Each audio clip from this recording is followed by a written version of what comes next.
It's the 26th of October, 2023, and it is now 4:06 p.m. And I'm declaring the meeting of the Library Board of Trustees open. On the agenda today, we have call to order, then roll call, consent items, and then we have a discussion and trustee comments, staff comments, and adjournment. Francesca, do you want to tell people how they can participate Yes, and briefly, I'll do roll call. after roll call? Yes. Okay. So, Chair Joshi, Present. Vice Chair Silvera. Here. Thank you. Trustee Moreau. Here. Trustee Petty. Here. And Trustee Felguth is absent. And thank you. If you're not joining us here in person at the council chamber, there are two ways to virtually participate in this meeting. You may join directly on Zoom Gov from your computer or mobile device, or you may call into the Zoom meeting. To join the meeting on Zoom, use the link or phone number on the agenda at isearchmonterey.org. To call in by telephone, dial toll-free 833-568-8864, enter meeting ID 161-352-8864, followed by the pound sign. To make a public comment, click on the raise hand button in the Zoom toolbar. If you called in by phone, raise your hand by dialing *9. This meeting is also streamed live on the city's YouTube account at youtube.com/City of Monterey with an approximate 10-second delay, and on Comcast channel 25 with up to a 90-second delay. If you plan to make a public comment, join the meeting using Zoom or by telephone and ensure you join in time to accommodate the delay. As always, we look forward to your public comment. Okay. And there are no public comments for consent.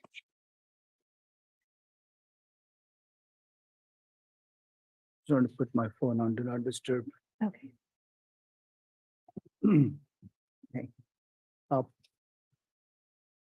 Under the consent items, we have approval of minutes from September 26th meeting. And then informational reports, library and museum director activity report, quarterly report on library activities, financial report, and statistical report.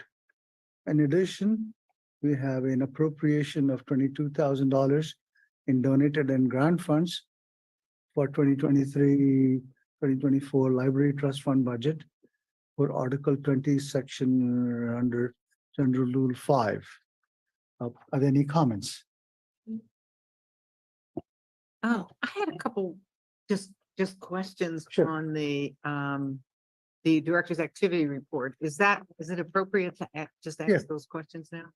They're just informational. So I noticed that Dennis Copeland is back on the scene. Wonderful. So what is he doing? So right now, there's a couple different projects. One is have been working on the index for, let's say, Sal Coletto journal. Sal Coletto, the brother of Tiny Coletto, also from the Western Flyer. So Sal Coletto was a fisherman out here, and we have his diary and basically his book that was gifted to us years back, and a lot of his ephemera in our archives. So it's going through and creating the archive record for that so we could figure out what to do with that. At one point, there was a plan to publish that as a book. I believe Monterey Bay Aquarium was actually going to publish that as a book before they shut down their publishing arm, the Sal Coletto's journal. So we ended up with the copy of it, and it's been sitting in our archive. That's one project he's working on. Another project I have him working on is going through items that have been gifted to us while he was working here to figure out the ownership of who actually donated different things to us. So we have all of the correct records on file in the California History Room records. And then he was reviewing our Path of History plan. So that for the Museum and Cultural Arts Commission, we're working on the expanded Path of History, and the consultant, Page and Turnbull, has been working on a report. So I asked Dennis to review that report to go through to make sure for any accuracies or if there's any omissions on anything that was coming through before we bring it back to the Museums and Cultural Arts Commission. So he's been working on those, as well as some assistance on research projects with myself and Andres. Great. And he's being paid out of library funds, or Library and museum, depending on the work. uh-huh. So some of the museum work we are billing out to the museum department. Okay, and can I ask another question? Mm-hmm. I noticed the thing about the Mobac book delivery. Mhm. It sounds like there was some problem with the guy that was driving, right? So it's only once a week now, or?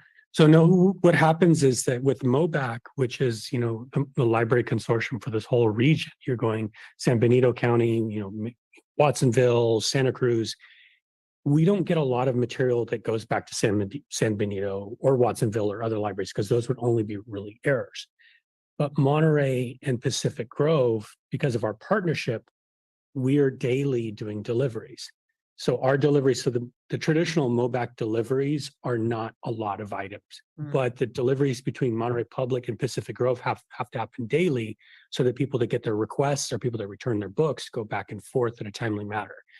So what's happened is that the company that took over the transit contract does not service Monterey region on Wednesdays. No. So what has happened on that day is they're just not here.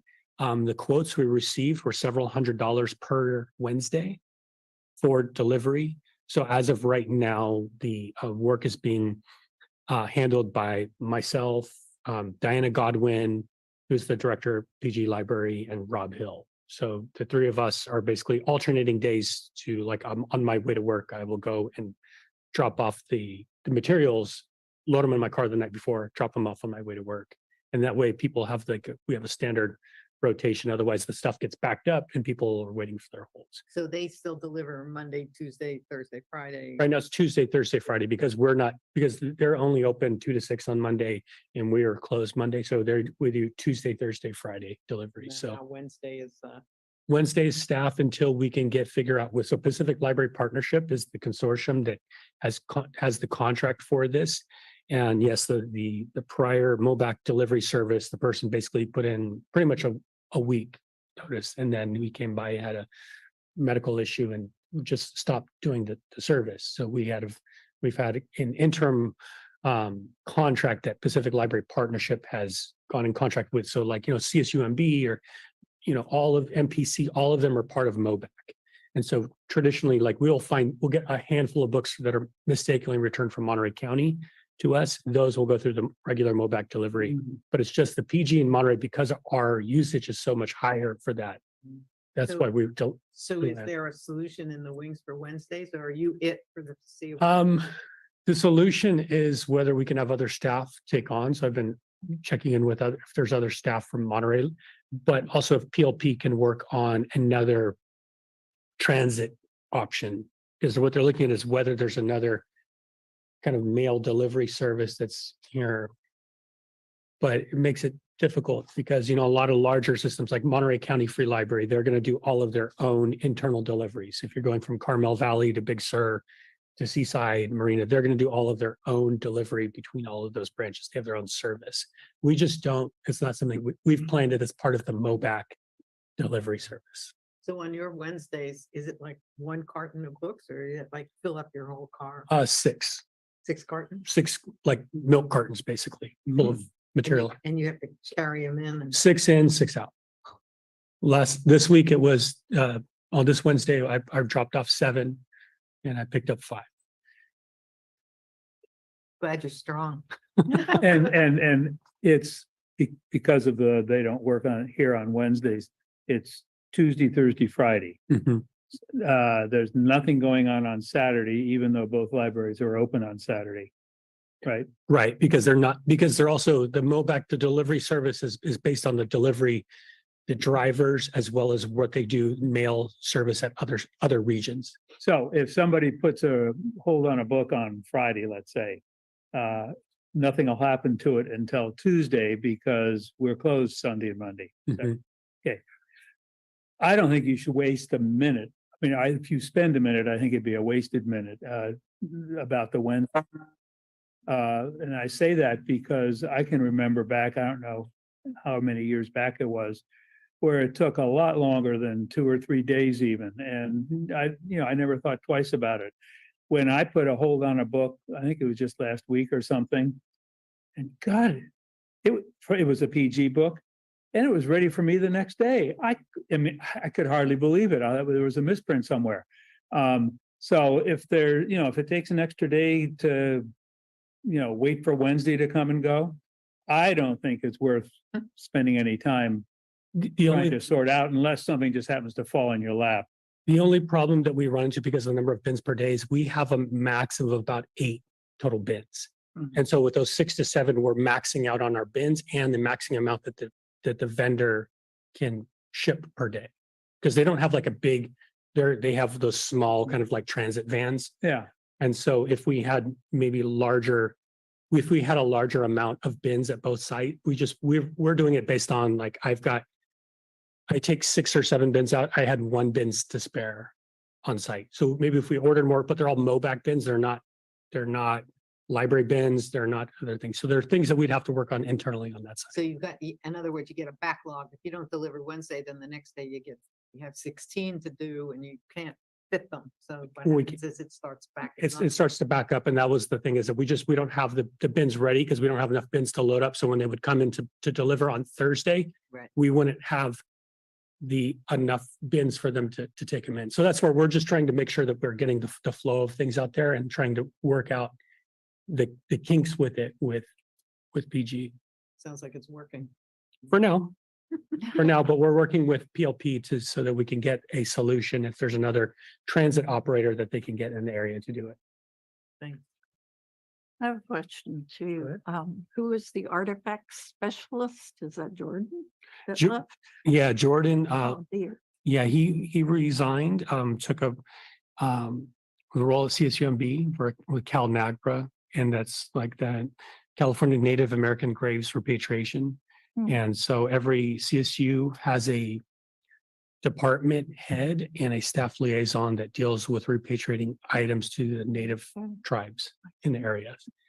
Yeah, so that's the work he's taking on. So the position actually, the artifact specialist actually opened yesterday. So it'll be open for 3 weeks. So if you know anybody who has a background in artifacts or archives, any of that work, please, I'll share it out with the roundtable as well, because it's a great opportunity for someone to work in a museum. Is that a full-time?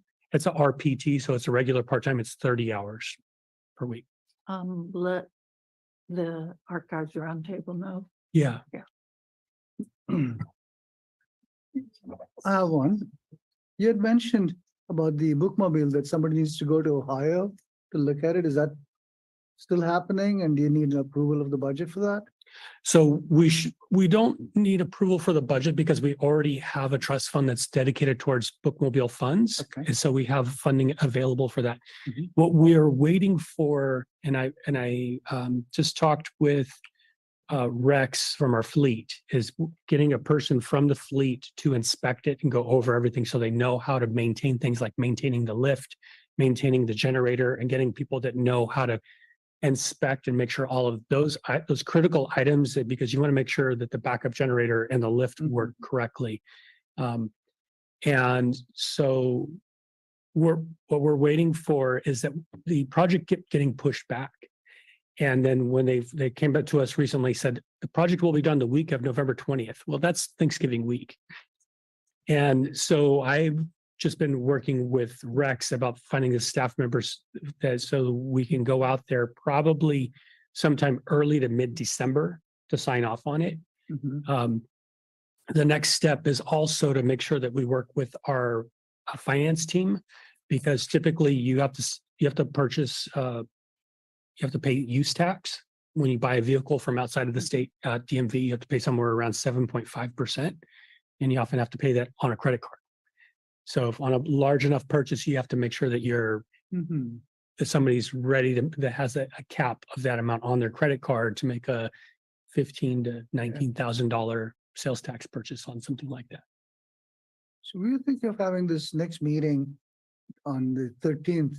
Is that going to clash with your travel or? No, I was expecting the week of the 6th, I believe it is, was possibly week of the 4th through the 8th. And then I'm just waiting for confirmation from Farber, Okay. the company, to make sure that there are no further delays, because I don't want to book flight, Mhm. and then we get delayed because something else happened in the queue. So the 13th looks okay then. 13th looks okay for me, yeah. No further questions. So are there any public comments? No public comments? Then the consent agenda is done. I would like to say that I have you don't want a motion to approve the consent? In the motion? Okay. Okay. I will move to approve the consent agenda as presented with the add-on statement. I have a number of concerns from various components of the consent agenda, all relating one way or another to programming. And that'll clearly be part of our discussion of the strategic planning. So I'll make reference to those at that time. But that said, I would like to move that we approve the consent agenda as presented. A second. Let's have a roll call.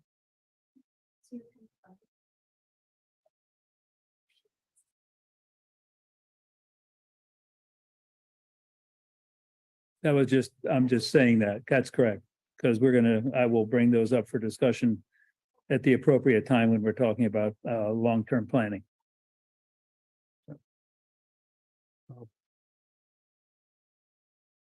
Can we have a vote on the consent agenda as presented? Because the vote is for approval of the consent agenda as presented.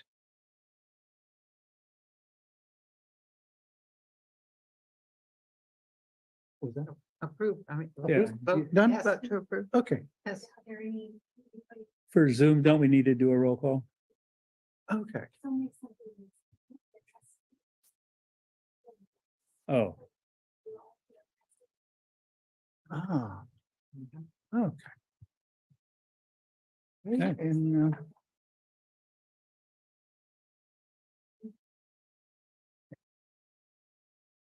okay, public comments. Public comments allow you, the public, to speak for a maximum of 3 minutes on any subject which is not on the agenda.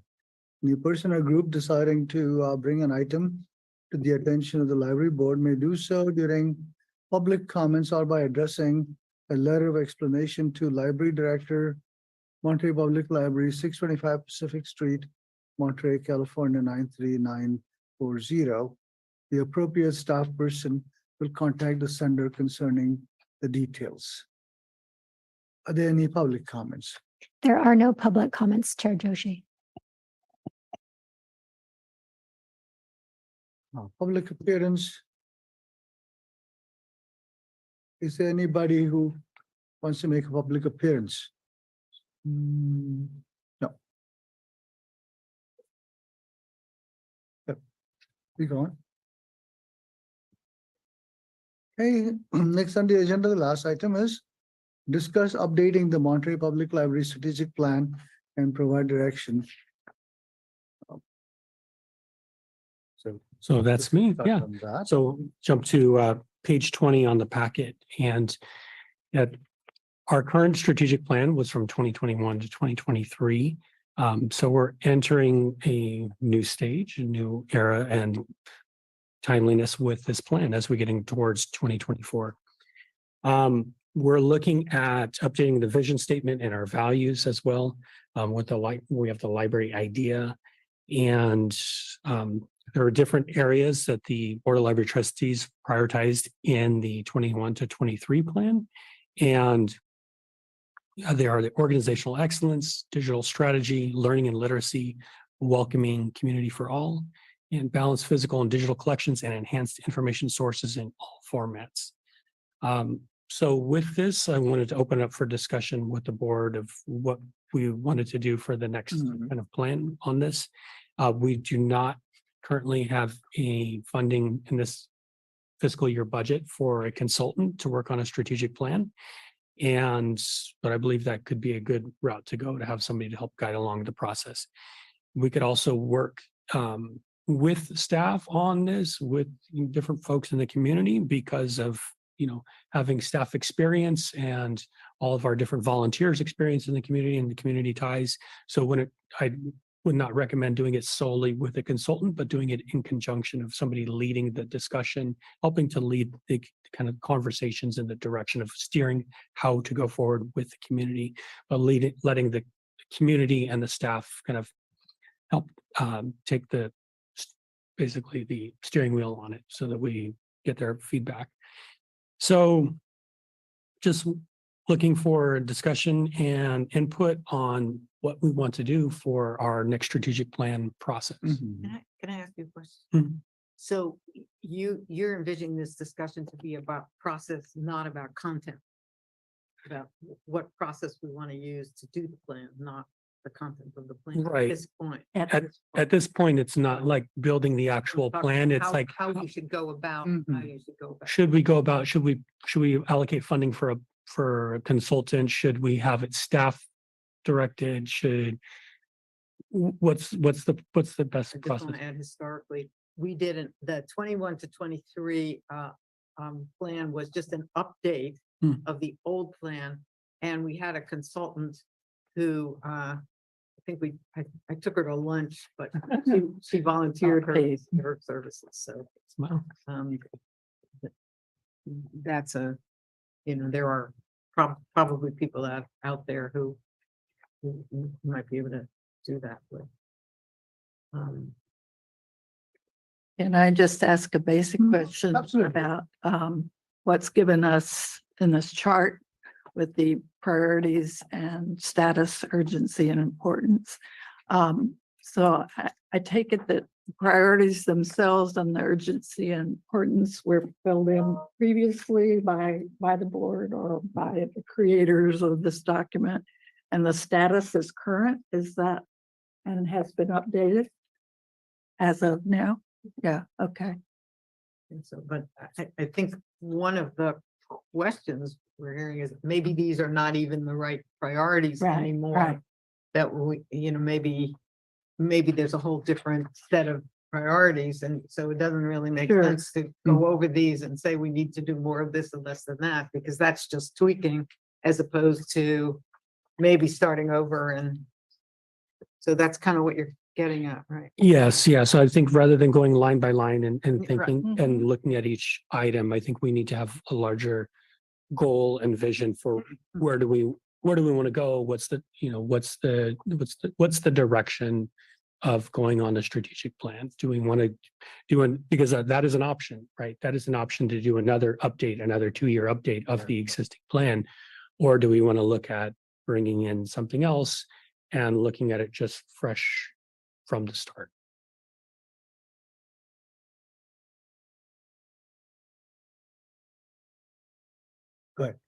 Um, I don't know, unless Marcia has an idea already brewing for a new priority or strategic initiative beyond the 5 that have existed for the last 3 years.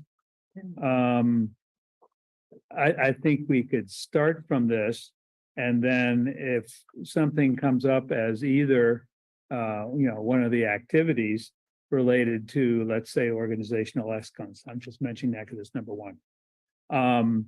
Then we could discuss whether you want to add it or not.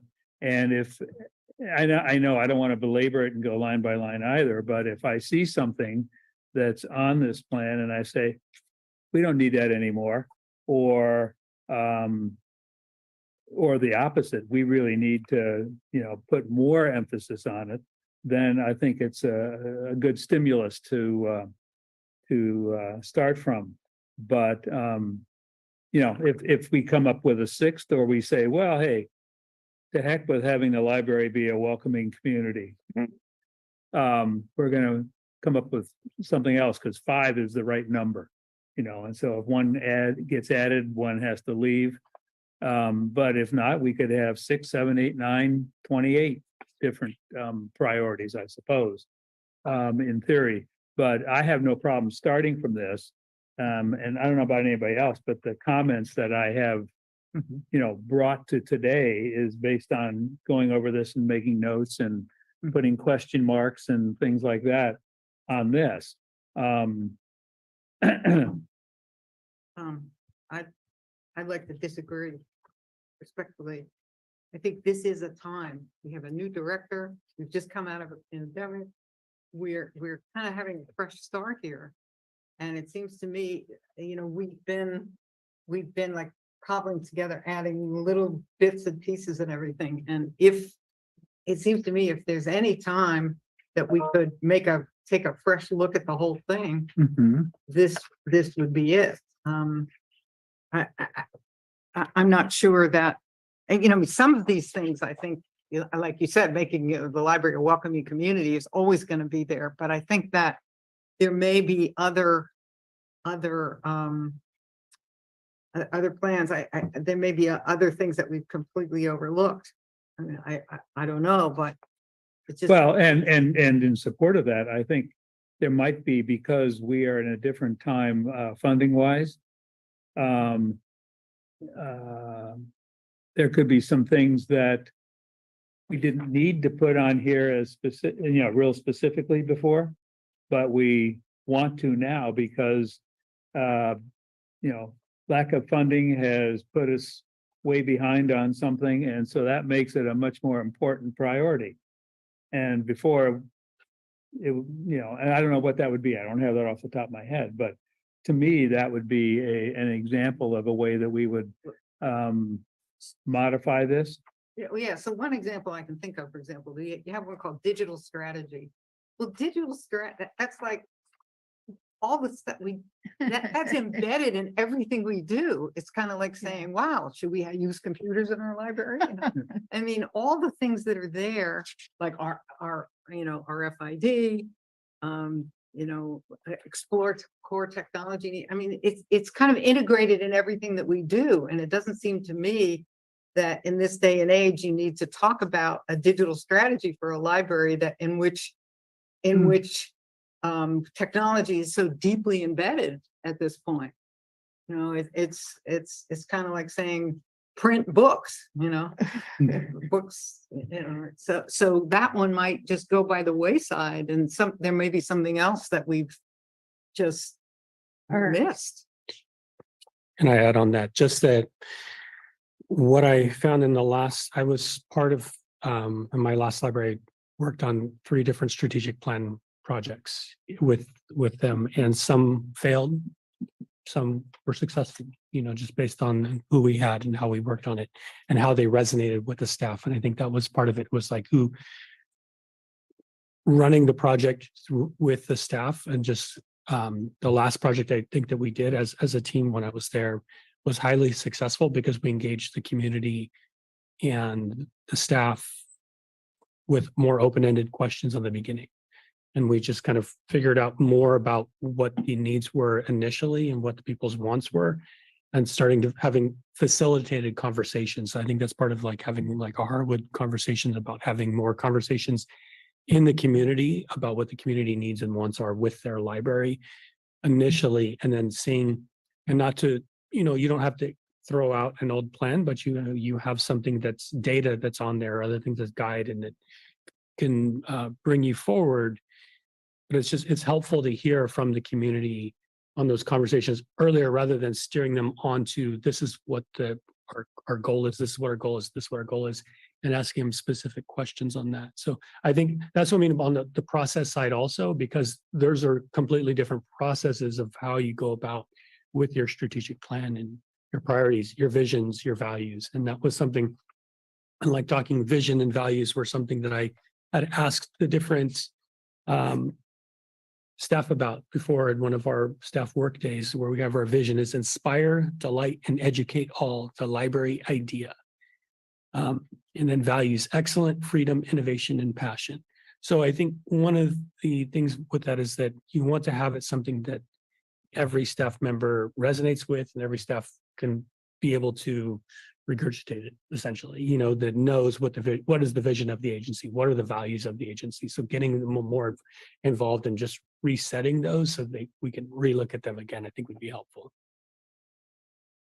And the idea of finding out what the community really wants and needs from the library, and making sure that the staff's idea and the community's idea somehow converge. So the staff isn't saying, well, we don't care what you want, we're gonna give you this. So that those kind of balance. No, we wouldn't do that, but feel like we have solicited, this is what I want kind of thing from the public so many times. So we could go through that data.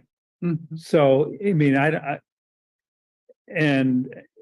just concerned since we are short-staffed, and one of the sentences in the discussion for preceding this chart we're talking about talks about staff being involved in, getting community input and everything. And the note I make is because we're so understaffed, we ask them to do that, we're asking them to take time away from something else that we think is important for them to do. And, who's going to cover that? And I really feel like we have enough data that isn't ancient. I mean, it's not yesterday, but it's not ancient. And there's enough data from the various times we have solicited input from the community that we could go from there. And certainly we're not going to say, well, we're going to do X. Public, take it or leave it, like it or lump it. We're going to try to meet their expectations and needs and wants. But I think we have plenty of data to use as a foundation for going in that direction. And then, maybe create some kind of system where it's not a special project when we're soliciting community input or input from our patrons, but as we, based on the data we have, generate things, programs or activities or acquire equipment or whatever it is, as an ongoing sort of standard procedure. We ask the public, well, how do you like this? Are you using it? What don't you like about it? Should we do something different? And, but have it be an ongoing thing, not a special, all of a sudden we're going to do a survey out with kiosks and everything at the farmer's market. Well, let's have it be more of an ongoing check on what we're doing with the public. So you're talking about like an assessment of. Yeah, but not a big, huge project. And, December is when we're going to do the assessment, but it's, 12 months a year, we're assessing. You think about the restrooms in Europe where you come out and there's 3 buttons saying, Oh. did you like it? Did you not like it? And you hit one of the buttons on your way out. Mhm. It's not necessarily that we have to rely on the data, but so for example, the new content management system. That's not something that we need to ask people, do you want it or not? Right. It has nothing to do with them. Right? So we need to ask them their input where it's appropriate, but then other things we need to decide ourselves. Do we want to go here? Do we want to go there? Sure. And the idea of, and I have underlined here, the phrase collective team in that discussion page here. And I think, recently we talked about having administration and staff work more collaboratively with each other. And this would be an excellent sort of frame of reference, collective teamwork to come up with ideas and implement these things that the board Right. and the director best we can decide are going to do. And then just as I'm suggested, we get response from the public on an ongoing basis, same thing with staff.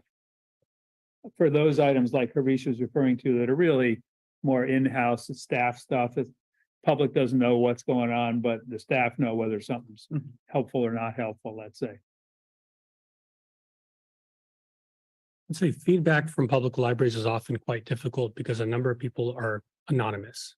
And libraries value anonymity more than most other agencies out there. So there's a number of people that get a library card and use it, download ebooks, use it to download e-resources, and you never engage with that person other than the first time they get their card or when they renew it. There's also the people that call us every day every single day or multiple times a day for specific questions, you know, and those don't change. Or the people that come in and use the self-checkout and they don't engage with that. They're not there to take a survey every time that you do it. So that's what I mean, like the ongoing assessment. That's why libraries generally, when we do things like for the state reports of like reference tallies and different things like that, we do that for specific times of the year to do kind of multipliers to figure out what are we getting on a snapshot, or we'll get things on a snapshot, because you could do things like on events and having anybody that registers for an event, you could send them an automatic survey right afterwards. How did you like the event? What else would you like to see? Those kind of things. Those are automated and a lot easier for us. You know, you can track the data. But if you have programs which are drop-in, you know, that are not registered, those, then you're getting in somebody who's a volunteer or staff member. What did you think? Like, what's your name? Can I get your feedback on that? So all of those, if you're asking for consistent data for every program you do, you have to really build that into your workflow of what exactly you want to do that and why are you gathering the data. Also, that's another big part for me, is why do we need to gather a lot of this data? Do we gather it just to gather it, or are we going to use it? So that's the thing, the right questions. What are we going to do with it? But you can do all that and still allow the respondents to be anonymous. So I You would don't say have to get their name and phone number. that's true, but I will say there are a number of people that just still do not trust the government, that do not trust the library as an agency, and do not want to be approached by people walking in. When they walk into the library, they want to be anonymous in terms of Yeah. why are you here? So I will say there's a number of people that are there consistently. So figuring out, that's going back to what questions are you going to ask? Why are you asking that question? What are we going to get out of it? It's a lot, because you're not going to track every single person coming into the library. So you have to figure out what services in the library do you want to track? What services do you want to ask the questions about? Who do you want to approach or not approach? All of those things have to be in there. And that is actually that one-to-one, I will argue, is more time intensive than hosting a number of community sessions or putting together a survey on Have Your Say Monterey and getting a survey out there to the community about finding things out there, or going out to having somebody work for, you know, a community market for 2 to 3 hours and getting feedback at that time. The same way that the city's done with, you know, draft housing plan and different plans throughout the city, where these things that change, people are still coming up, like what is the issues that are happening today? Not the issues that are happening 2, 3, 4 years ago, but the things that are happening today. People are consistently coming up with new ideas or new things that are coming across to them. And with that, I will say one of the questions that in the processes that we had in my last library for mission, vision, values also is one of the simple questions is, what do you want to be called? And we asked all of our people in the public. We asked, I think, over 4,000 people that responded to us. What do you want to be called? Do you want to be called a member, a patron, a customer, and all that? And basically being very consistent with how we did that. And people decided they wanted to be called members. So we changed it all. And instead of customer service, I changed all of our service desks in the county to member service. It was just, there's simple changes, but it's about how do you communicate and where do you go forward? And then we set aside 4 core principles for our strategic plan, which was basically areas of interest. And we created a field guide, which was based on what Salt Lake City Public Library did. Salt Lake City created a field guide and issued one to every single one of their staff, which was this is the interpretation of a strategic plan. So they had a guide for how they worked through. So it was all those kind of pieces about how do we implement it. Were successful with some guidance from different folks from CLA and some consultants we had. But I think finding those data and having those communications with people, because I will say also there's a number of people, we have a lot of long-term residents here in Monterey, but we also have a number of people that are here 18 months to 24 months. And so there's consistently a lot of changeover in our users there in the library. So I always want to make sure that we engage the current users with the process to make sure that the information we have is relevant to them at that time. Can I just out of curiosity, um, do you have a sense that there is bandwidth and interest among the staff to participate in a planning process? Or is everybody feeling so overloaded that you get the sense, oh, please don't ask me to do this thing? Have you had any conversation with the staff about, do they want to? Well, I think when we talked early on about this in mission, vision, and values, many of them thought those were dated. We need to work on that. And also strategic priorities, like, what resonates and what doesn't. And I think figuring out with the staff, there are many that would like to relook at these, to relook at these items. And I think as for bandwidth, we do have a number of staff that we go out to different outreach events, and that's part of what we do. Part of the staff do that right now is we go to different outreach events. So it's about building that into potentially part of it, is having those people that are doing the outreach and going to different areas in the community, building in as part of that project into it, I think would be helpful. So I have not, at this point, have not asked all the staff to see who is going to be involved or anything, because I haven't gotten direction to see do we want it to be a external project? Do we want it to be staff inclusive? How do we want to do that? But my feeling is that it should be something where we include the staff to have those conversations, to leverage the community connections that they have, to leverage the relationships that they have with other people, so that we have a stronger project and they feel involved and they feel connected to the end result. And I think that's going to be, I think what I say about failed strategic plans in my past was that the staff at different levels were not involved.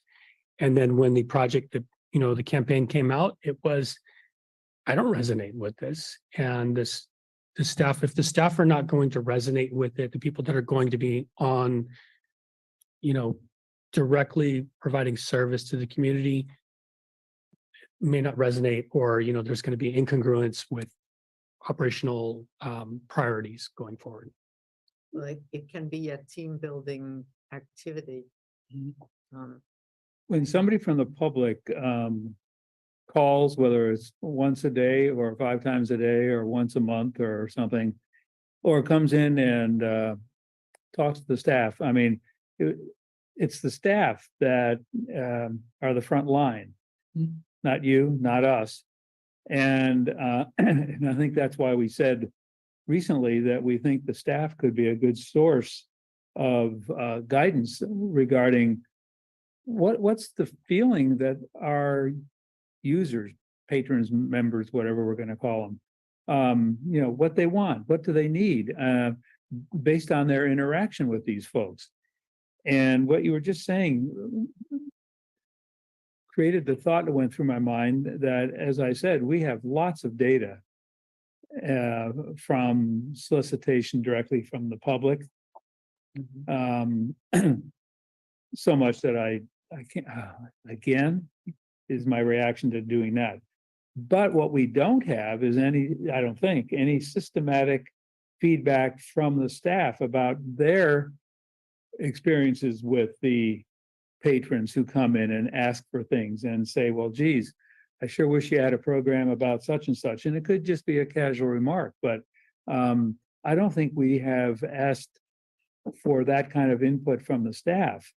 And it was something that we mentioned a few weeks ago, and I think it could be a rich source of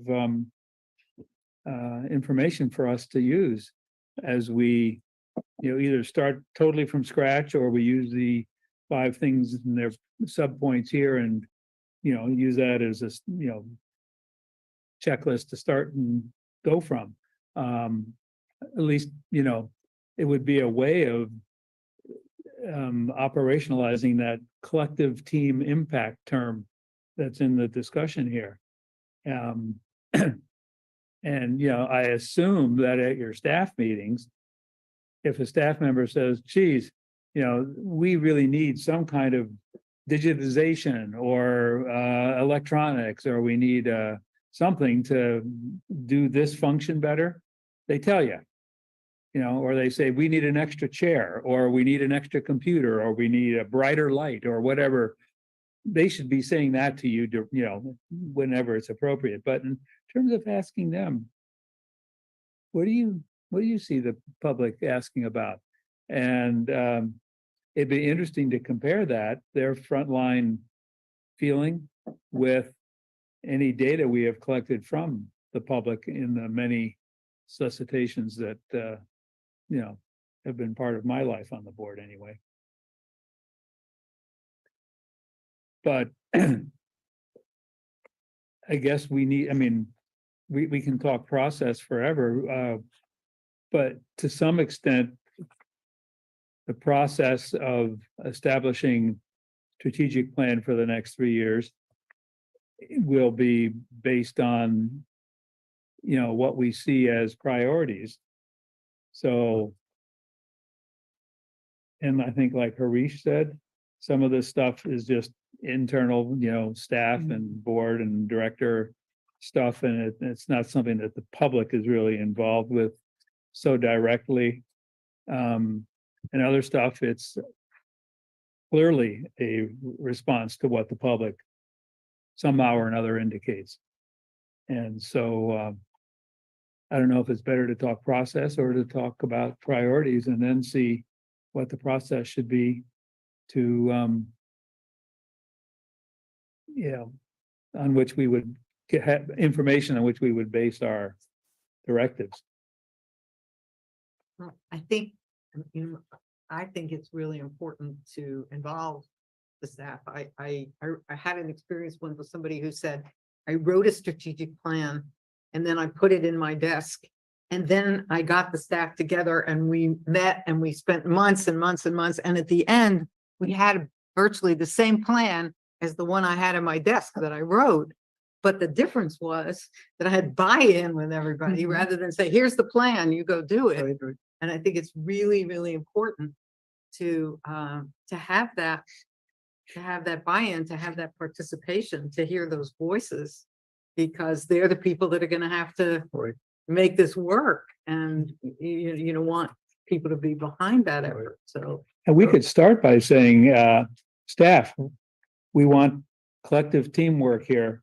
And here are the priorities that have existed.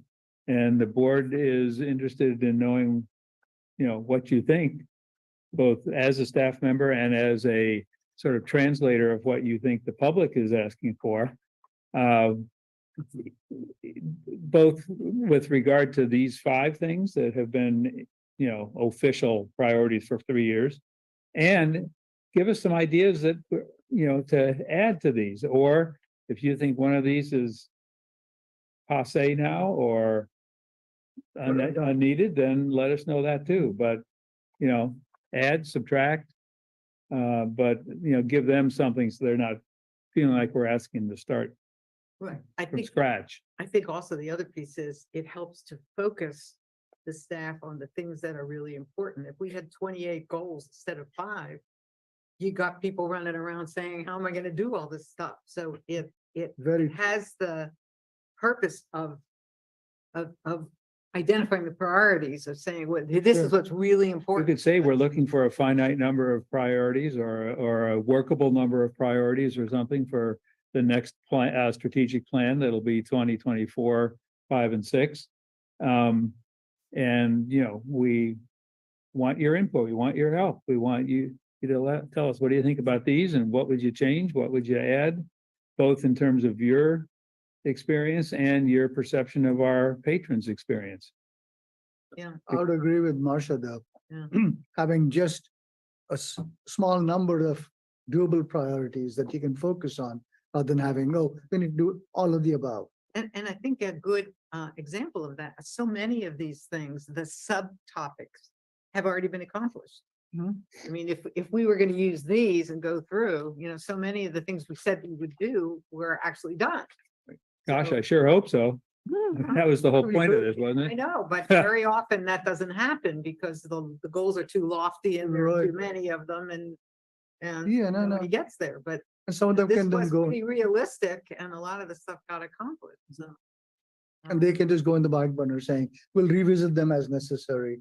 They were priorities once, we want to make sure that they haven't fallen through the crack, but if they're okay, then we don't need to spend any more time on it. So another question to you, has the staff looked at these priorities and given you feedback or not?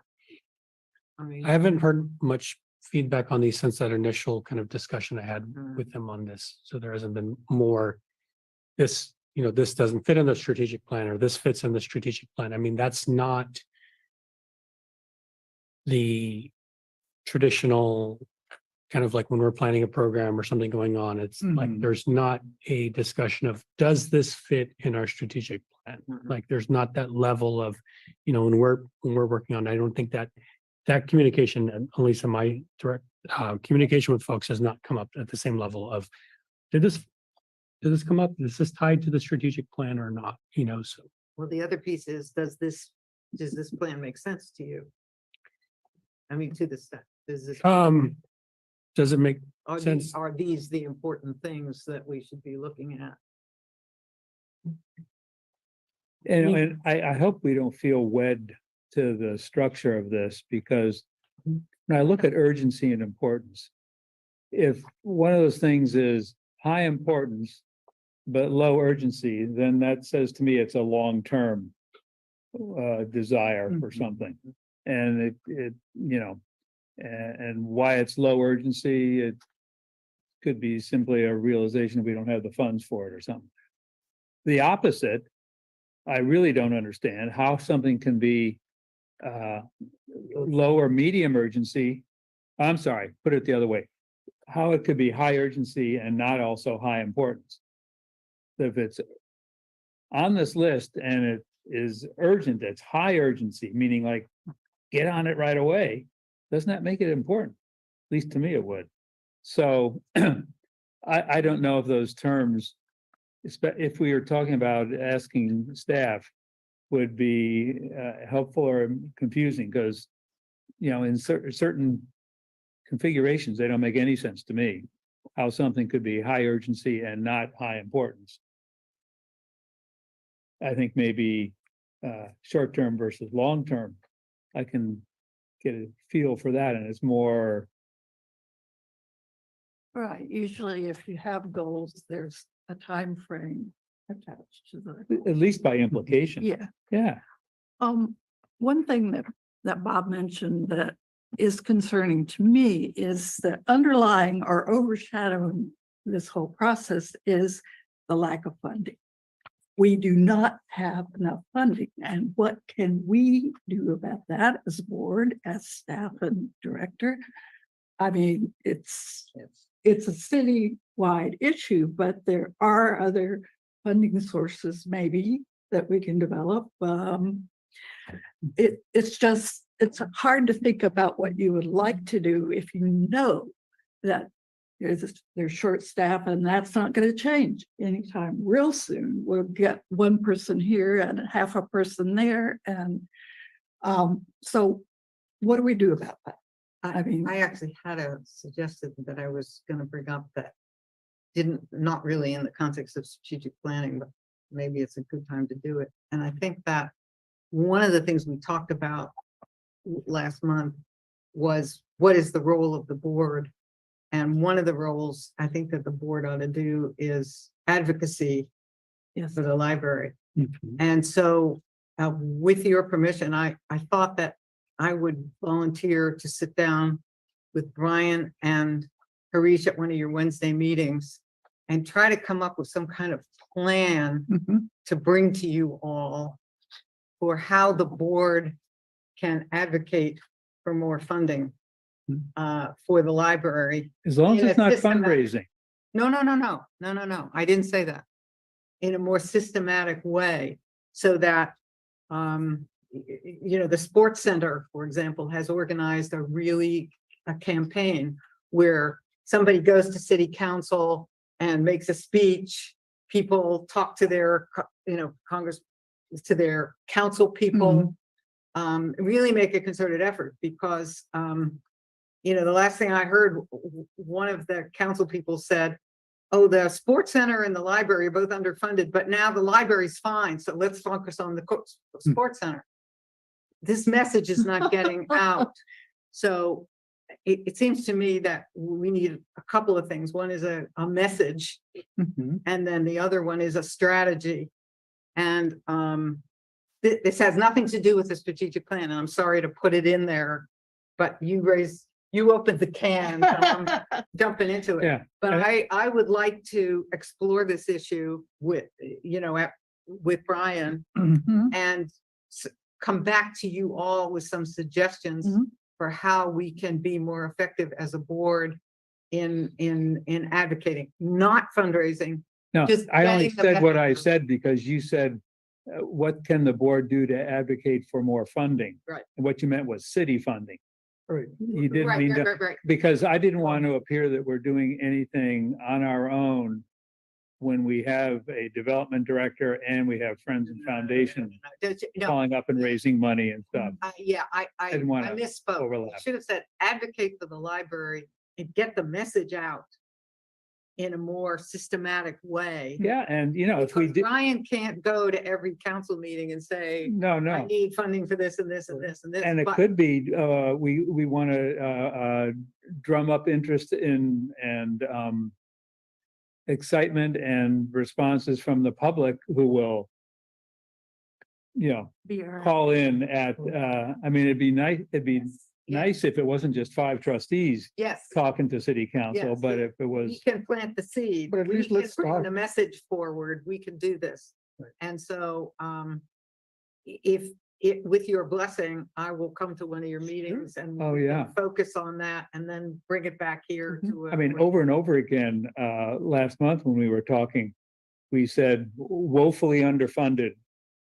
Over again and over again, in what we were discussing last month. And, it could be if the city council sees the board getting active in getting that word woefully underfunded Right.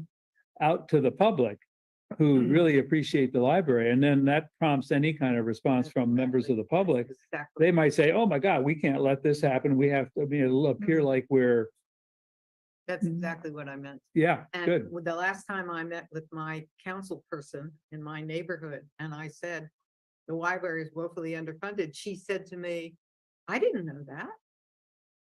Because we don't come and Well, speak. at That's library the, at the is meeting. yours And the she's same the as same mine? I think it councilman. is, the same person, the newest member. Kim. Yeah, Kim, Yeah. all right. Mhm.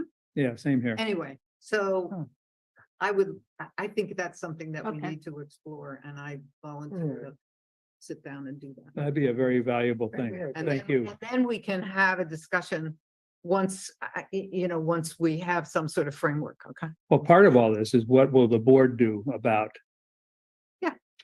Yeah, yeah. Exactly, but not fundraising, but Right, advocating. Yeah. Big difference. and educating the value of and what free library is versus, you mentioned the sports center. And don't get me started talking about the sports center, but in all the city highfalutin talk, it's, equity and everybody. Well, you can't go to the sports center unless you have extra money to, even though it's cheap, it's a good deal. I'm not questioning that. But you can't go there without forking over some money. And if you don't have extra money, then it's not available to you. Whereas the library is. And calling the cops is available to you. You don't have to pay extra for that. And that's why even back when I said that the library is one of the 3 essential services. I mean, they talk about essential services and they're talking about public safety, Mhm. i.e. fire and police. And I said, but the library is right there. There are 3 of them. And none of those should be seen as moneymakers. They should just be funded because they are what they are. In public and- interest. Yeah. Yeah. So I apologize for taking us off track. No, no. I wanted to insert that, No, that's but what now this we means. need to That's go back okay. to That's the. directing us to think Okay. about what back to the plan. our I mean, the whole thing of this called what, strategic planning? I mean, that's what we're talking about. It was me. Janie did it. She did it. Yeah, so that was the idea of this, when we discussed it with Brian, saying all the agenda items that were in the consent used to be presentations that took time. We said, we can just read that side on the side and use this time for natural discussion. So Mhm. this is fine with me. Okay, Perfect. okay, thank you. I So won't- where I do we won't feel go? bad. Where do we go from here? Well, that piece will Okay, take that care piece, of. That's. You're gonna that's go with me on the on the next 15th. agenda. I'm gonna come with you and we're gonna Uh-huh. talk about. Wait a minute, But I was back- gonna go on the 50. Actually, you're both gonna go Oh, no. because I have an eye exam with dilation of the pupils, so I'll be groping around. So you We both can- go. We can both go. We can both go. Okay. Yeah, I'll be in. Yeah, the- all three of you Leave her can't, because reach. that would be a majority Yeah, of the because board. I'll be in the doctor's office, Oh, okay.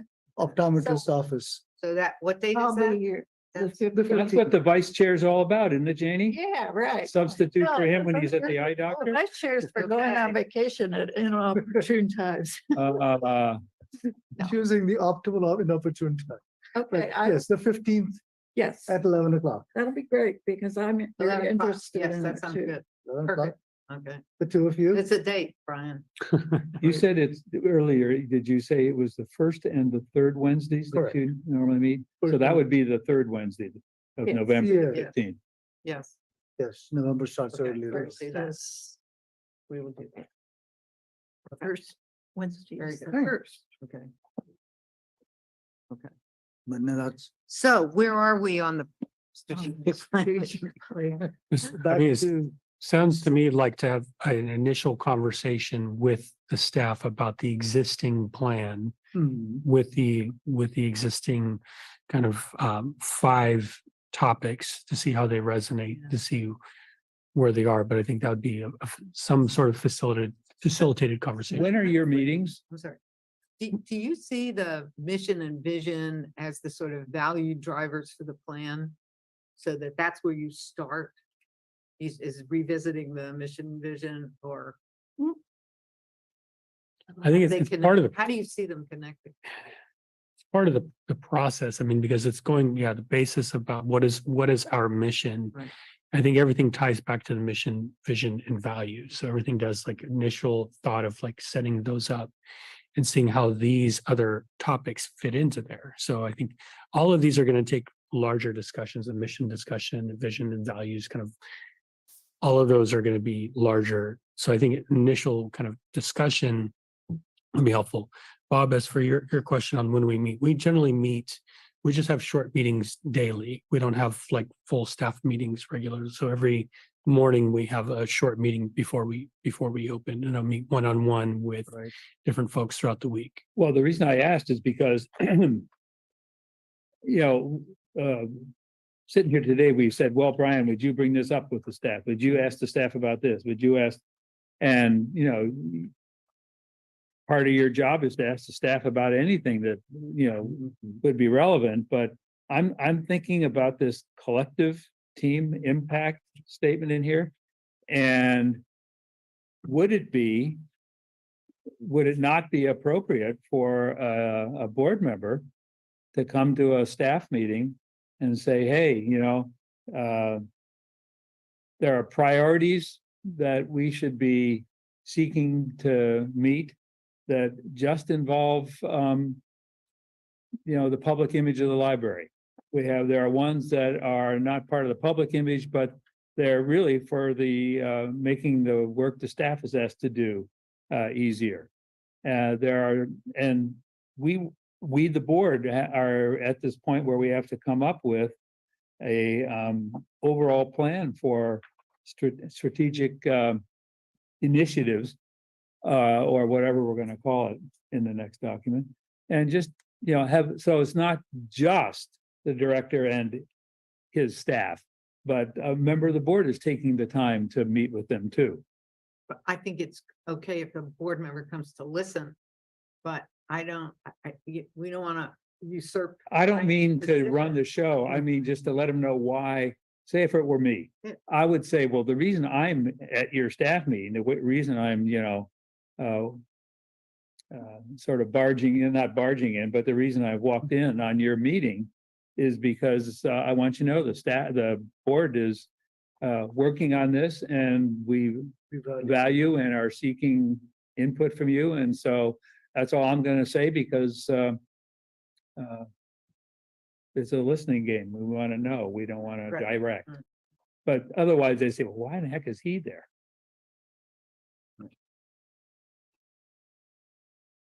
Does this So make far- sense? Does this make sense going forward? Yeah, I mean, what I'm looking at is who's facilitating also, who's doing the facilitation, who's trained in facilitation. I mean, some of these are the aspects of like, if we're just, that's why I'm looking at, do we bring in somebody external to kind of help with the project to help?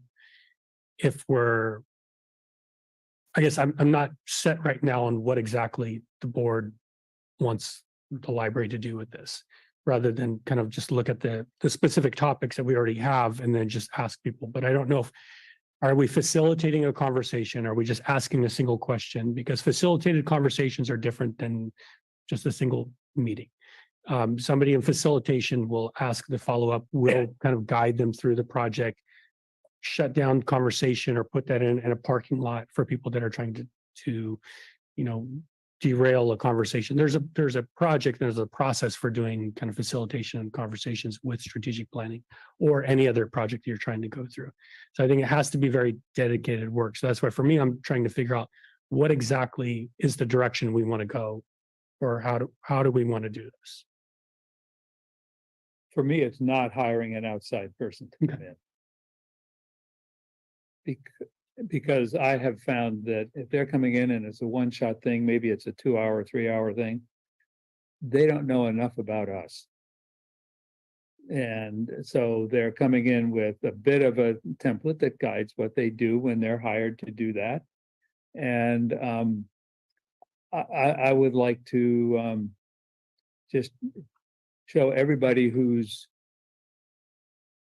attitude, whose view, whose information, whose preference we want as we form our priorities and strategize. Not have it feel so formalized as, well, here's Dr. So-and-so from the University of XYZ, and she's really experienced in, you know, decision-making with groups, and so she's going to help us. I mean, I'm turned off.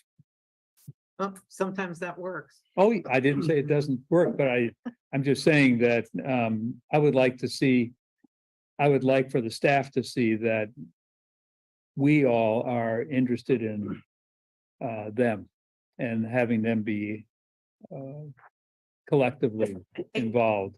A good facilitator, an experienced facilitator doesn't take over and say, we should do this or we should do that. A good facilitator asks the staff the questions and says, how do you think this ought to be? I mean, I think it is possible to have, I've seen strategic planning operations done very well by people who really don't know, you know, who aren't part of the organization, if they know how to do this. But, you know, as we know, there's no money for that. And so it would have to be somebody who, you know, who's willing to volunteer to do that. That's another story. Well, I mean, I think there are people out there who could facilitate if you really need somebody from outside. There are. Yeah, I'm just, what I'm thinking about is my past project, which we brought in 2 consultants, and then one of them actually has passed away, but they were very active in info people. Some folks may recall info people, which was, it's a library training basically site that the California State Library helps promote. And what they facilitated was teaching staff how to facilitate discussions. So the staff all basically, the consultants were, this is the project of how you're going to go forward. But the staff are going to lead the discussions because it's about like getting you on the right track for how do the different staff members, so it's not always the director, it's not always the board facilitating and going through and running through everything, but it's a different staff member facilitating a community discussion. So that's kind of like the Harwood stuff that training that the staff has had, right? Isn't it where the staff themselves are empowered to lead these discussions? Right, I believe so, yeah, and it's a way for, that's what I'm thinking, for the facilitation of it could be having is there somebody brought in, or do we lean on the staff for that kind of work? But you want to make sure that any kind of conversations we have are like a facilitated conversation that's going forward of like, what do you want to see, rather than, I don't want to start and steer towards a goal already in mind. I don't want to start with something like, this is where we're at. What do you think of it? Or what do you think of, what have people asked you about? Because I'll tell you, people, there are the same place you go to council. There are the same people that show up at council. There are the same people that show up at the library and tell you what they want every single day. That doesn't mean that's what everybody wants, because you've heard that from a couple people. It gives you the person saying, I want this book. You have to track the trends. You have to go through all of the different data, all of the older reports, like you're mentioning. But so I think, and also steering the conversations about staffing into, that's going to be a different process, because I do think that's going to come up quite a bit in terms of anything that comes up here in a strategic plan process. People will say, well, what about staffing? Where does staff run into this? Because that's where I mean that, like, if you do not have a facilitated conversation, that's where you say, okay, staffing is going to fall into the parking lot. That's going to be something else we can talk about, but let's not talk about that right now, or lack of staffing, because then you just basically derail the conversation into, I can't do this, we can't do that because we don't have the staff to do that. That doesn't give you the vision and value or strategic plan priority is where you want to go. Because if you focus on, we don't have enough staff, or we're not doing the adequate staff, or that we don't have the staff in that position right now, that derails us. That's what I mean.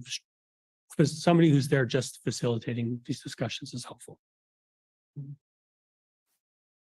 Yeah, that's where I was coming from. Was if I were a member of the staff, I would feel more like my input was wanted than if I were invited to a meeting being led by an outside consultant who's coming in and, even skillfully. I would feel more like I was part of the team without the introduction of a guest speaker, so to speak. I think it depends really on the individual circumstance. Because if you don't have somebody, then it puts Brian in the position of having to do this and risk looking like he's advocating for some particular. Well, that's why I was thinking maybe having a board member at one of these groupings of staff would sort of soften, if you will, the big boss, lower worker distinction and everything. And it would make it feel like everybody's more part of the team. But I don't think you're gonna get a unified response from this board about what you're asking. I think if I could sum it up. You got different, some interesting ideas is what you got. So Brian, if it were up to you, what would you say the board should be doing right now? I think after this, because I think what it seems to me is that I should set aside time for a staff meeting on a strategic plan and just get an initial buy-in from them, and come back at a next meeting and say, this is the report from the staff about where staff would like to see the project go. And then I think that way we could, because there's differences of opinion from the board, and there's also what would people like to see. So I think on that side of that, like coming in and getting a sense from the different folks on the team of how would you like to go forward? What does resonate? What doesn't resonate with you? And then just kind of a baseline from the staff of what's is this an urgent project? And then coming back and getting direction. And that's where I would that's what I would recommend, is that I come back at the next meeting Hmm. with a recommendation. And it's a month and a half away, so. Yes. And you a I would, little just like to say that, given that we do that and, I think I emailed Harish, in response, partly in response to when he sent out recently the list of, well, are any of these days good for you for our December meeting? I observed that, what we're talking about right now is so important, we probably wouldn't finish today. And that it would continue. And so I think what I would hope for would be that we could get enough of it done next time. And did we decide for sure on the 13th of December or whatever? Let's say that was that. Seems like a good time. That we could have a final strategic plan by the meeting in January, Yeah, but we have 4 because hours. it's for next year. You mean finalize the plan? Or you finalize the process for the plan? You mean actually completely rewrite the strategic plan by January? Well, part of it would be the process. But that's what I would like. I mean, how far into 2024 do you want to go before we have the priorities on paper? I don't think you're gonna come up with a good I don't document. think you're gonna do that. I think it's gonna be I don't think it's gonna be meaningful, and I don't think you're Right. gonna have, It's gonna be a tweak. it's gonna be What rushed. can be. It's not gonna, people aren't gonna feel connected, and they're, especially the public is not gonna feel connected to that. Right. If you put forward something like that, even, I still truly believe that we would want to have something on Have Your Say Monterey, or just having something, even if we have past document. I thought of that about a half an hour ago, and I was wondering, because the Have You Say Monterey solicitation is in these email blasts that we all get probably. And and they say, well, tell us what you think about cannabis, tell us what you think about this or that the city might do. Let's make sure that what should the library be looking at doing in the short, long term and the long term? I mean, Yeah, you'd want to do that as a PR kind of a campaign. And when you're doing the PR campaign, you don't want to do things, I think, number one, doing things over the holiday season when people have other priorities out there and trying to get things planned at that time in December, or they're out on vacation. And then trying to get, because you want to send things out to the media, you want to send out your press release, you want to put it in the city focus, you want to put things in different areas about that this is coming up. Because, we get feedback quite often like, hey, I didn't know about your bookmobile stop, or hey, I didn't know about this thing coming up. And so if we don't, plus the send it. very exciting idea that Marcia had, that she and Janie are going to talk to you about, getting, what should the board be doing to get the word out better and stuff like that. So yeah, Advocacy, yeah. it's good. So, I mean, I assume I haven't looked back in all the old minutes or anything, but I assume we came up with this sometime in 2020, since it's for 2021, 2 and 3. But if we reasonably don't expect to have a document that is as specific as this until maybe several months into next year, then I guess we just have to live with less than 36 months of strategic planning, and it'll just be for the remainder of next year and the following 2. Or you can start it alternatively. If we have it in June 1st, it can go for 3 years, starting June 1st. Right? Well, It doesn't have to end. maybe 3 we could years, tie it in 4 with years, when the 4 years. city's deciding on budgeting, and we could say, hey, we need to do this, and okay. So that would make a big difference too from the past years, because past years it was pretty much a rubber stamp.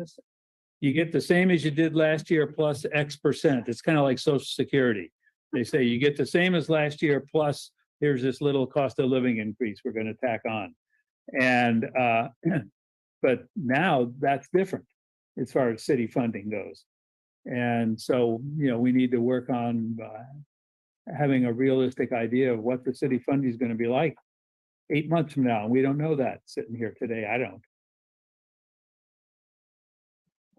So this may be an ongoing, and should be, just like I was saying, Living document. getting input from the public as an ongoing thing. I think this discussion should be ongoing. Sorry. The meeting with Brian. We meet at 11. 11 a.m. No. I thought it was 9 to 11. Yes, so She's in a hurry to leave, so let's wrap this up. Sure, go ahead. Are there any public comments? No public comments. Okay, trustee comments. I just want to compliment Andre Garza. Yes. Beautiful presentation Oh, about wonderful. the archives and the photographic and the preservation. I learned a lot. I think everybody there learned a lot. It was great. And there were, donors there and people. I thought it was a beautiful event. Yeah, that's one good thing about the library being closed on Mondays, isn't it? We could have this. Comments from you? I don't think there's any good thing about the library. closed on Mondays. Oh, I just agree with Marcia that that was a great event. Well done, both of you. Bob?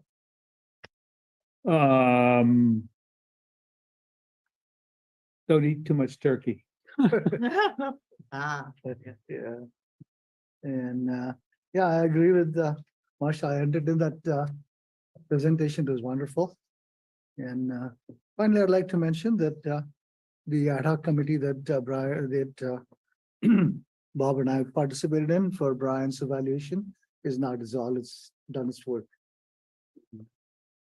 Wish you all a happy Thanksgiving. We'll see you And it's what time on the 13th? 1 o'clock.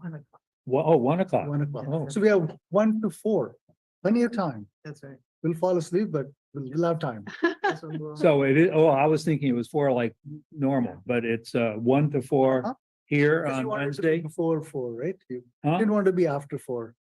So. Oh, yeah. No, say it This again? is good. I think what- Marsha goes swimming, so she wants it to be no earlier than 1. So I think 1 to 5 is a good time. Yeah, no, I have something at 6 that night. Well, it But starts at 1, If we start at just 1, like today we started at 4, and if, we might still be talking till 7 or whatever, but anyhow, 1 o'clock on 6. the 13th. On the 13th. Okay, Right here. here.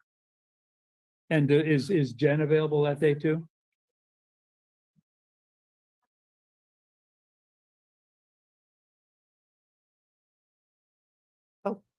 Oops.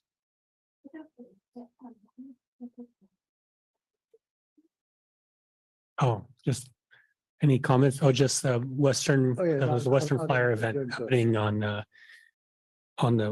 next weekend. If anybody is going on November 4th, the Western Flyer is returning here to Monterey. I'll be emceeing the event, so I'll be there. So there's a ceremony at Fisherman's Wharf Yes, at 11 on, I believe it's for, they're doing the arrival, they're doing the boat parade around like 11:30 or so, and then everything 12:30. And that's this weekend? Yes, Fol- Saturday. Following weekend, the the 4th, Flyer. Oh, yeah. Following, not this coming Saturday, No. but the following, so yeah, not the after tomorrow, but November the 4th. week. And Yep. the wharf is Halloweening this weekend. Yes, So yes. Okay. So that's the staff Go in comments. costume or no? Do you need a Time- motion to adjourn? No. Okay, you can just adjourn. This, will adjourn it. Adjourn. Thank you. Well